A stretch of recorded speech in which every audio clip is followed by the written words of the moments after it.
I can't go back to my hometown. I may visit, but I will never settle back with my parents back in the place I grew up ever again. I am a man and it's do or die. I will survive, hopefully thrive, God willing. Hey guys, welcome back to the channel. It's Brother JB here. There is something very special about leaving the place you grew up in, like not staying there into your adult years. I think that settling where you were born, it has a way of just stunting your growth as a person, as an adult, especially as a man.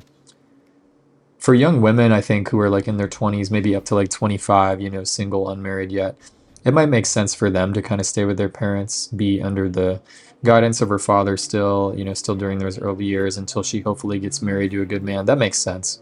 But as a young man, like getting out into the real world, setting out on a pilgrimage to find your own path and just let life happen, it can be very formative for you, for your manhood. One of my favorite shows of all time, and I'm sure it's a favorite TV show for many of you out there, Avatar: The Last Airbender.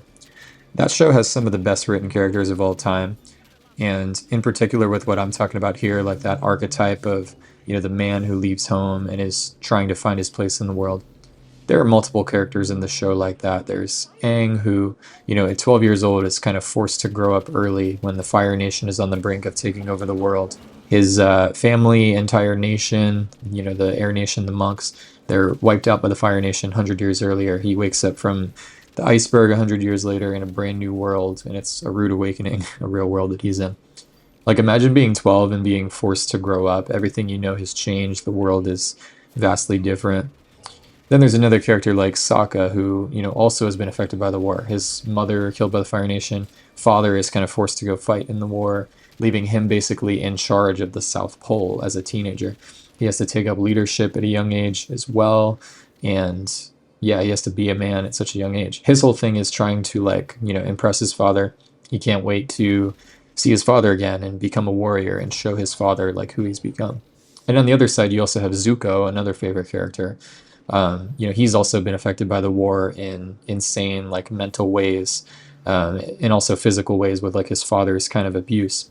He is a failure in the eyes of his father, too weak, too merciful, and so he's banished. And his whole mission is to restore his honor. He has to chase down the Avatar, in pursuit of his father's approval. He thinks that's everything.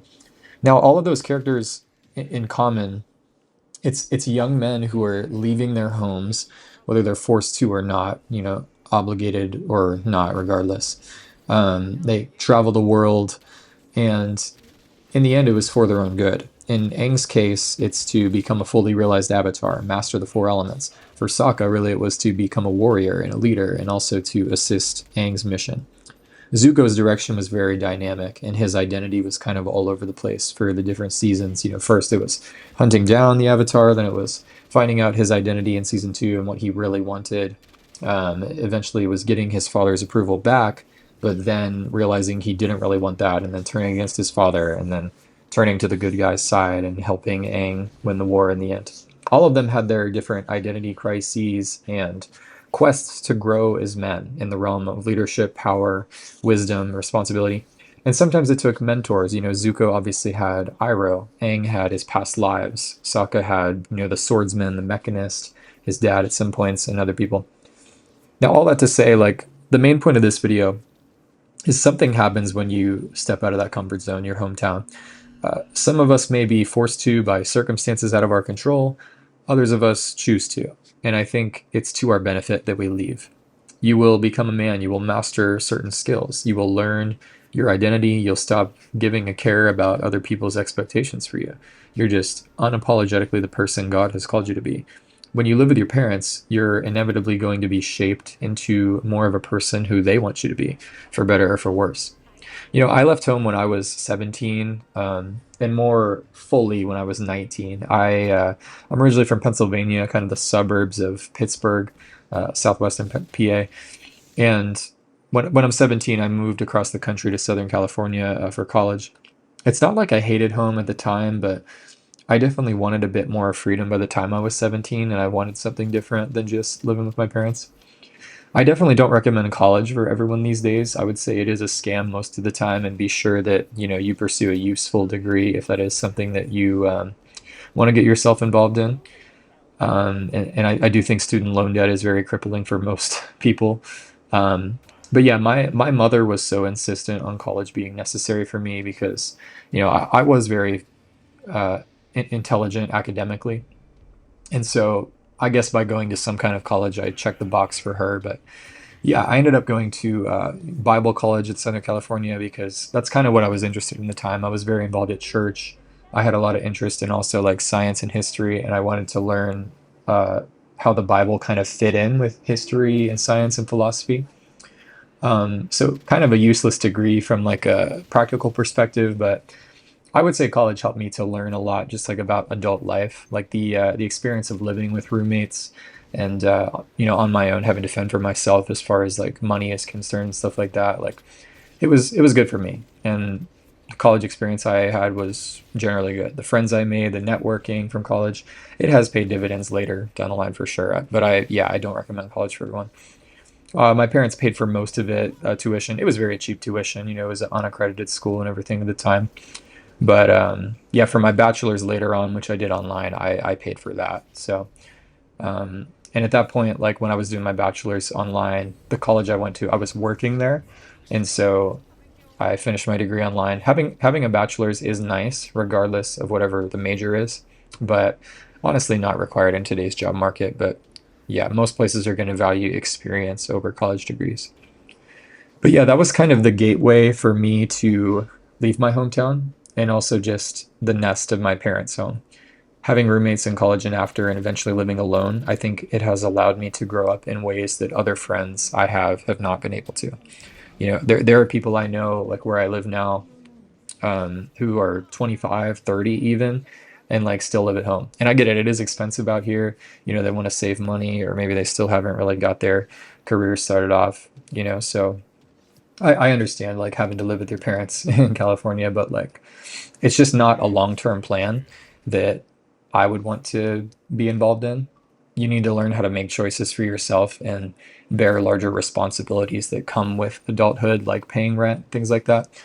There have been times when I've wrestled with just going back home, moving back, and giving up on my dreams. California is really expensive, and Pennsylvania, like, at least the small town that I'm from, it's super cheap. But thank God that it hasn't happened yet. Things have still worked out every time that I've thought about leaving, or lost a job, or certain circumstances come up. Like, God has kind of taken care of me in that way. And if you stay at home or in your hometown forever, like, you may never consider certain possibilities for your life. With the internet, I guess it is a little different these days because we see into so many people's highlight reels. But like, do you ever consider those things possible for yourself if you haven't seen it with your own eyes in real life? They say we become the average of the five people we spend the most time with. And, net work is pretty much equivalent to net worth. In other words, like, the people you hang out with, the money they make is usually what's going to rub off on you. I don't want to be like most people in my hometown, or even like my family members in most aspects, living paycheck to paycheck in tons of debt with credit card and student loans and car payments, fat, unhealthy. Like, I needed new surroundings so I could actually see how to be financially literate, how to be physically healthy, responsible nutritionally, how to be just responsible in general. And every time I do visit home, it's like, I'll schedule a week there or 2 weeks or whatever, but like after 2 or 3 days, like I see everyone, I say hello to certain family members or whatever. I do enjoy seeing my dad. I mentioned how much I appreciated him in my last video. But yeah, after that, it's like I kind of miss what I'm doing, what I have for myself in SoCal. That's kind of like the happy place I have right now, where like I can just work and grind and like get done the things I need to get done. And going back to work can be somewhat mundane. I know I've talked about work on this channel as well, but it's definitely not as boring as my hometown. And also just people back in my hometown just kind of naysaying and hating me for leaving and be like, oh yeah, this guy, he thinks he's so great, moving to California or whatever, staying there for years. Like, people are going to try to guilt trip you into coming back, but it's like, I'm a single man, like on my own pilgrimage. I'm building wealth, trying to build a business, continuing to find my place in the world.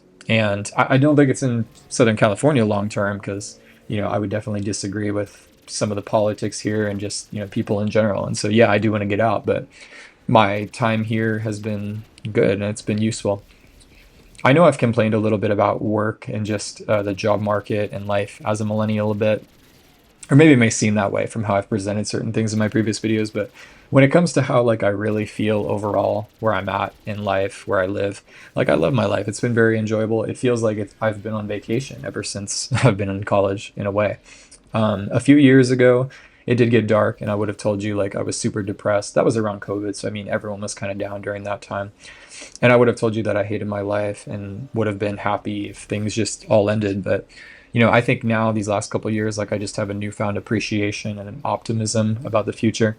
Life is so good where I'm at right now, and God has been good to me. I'm so blessed. I don't have everything I want, but my basic needs are met, plus a little bit more than that. And so with that, I'm very happy. But that's pretty much it for today's video, guys. I'd love to hear in the comments below what you guys did in your young adulthood. Did you leave home? Did you go to college?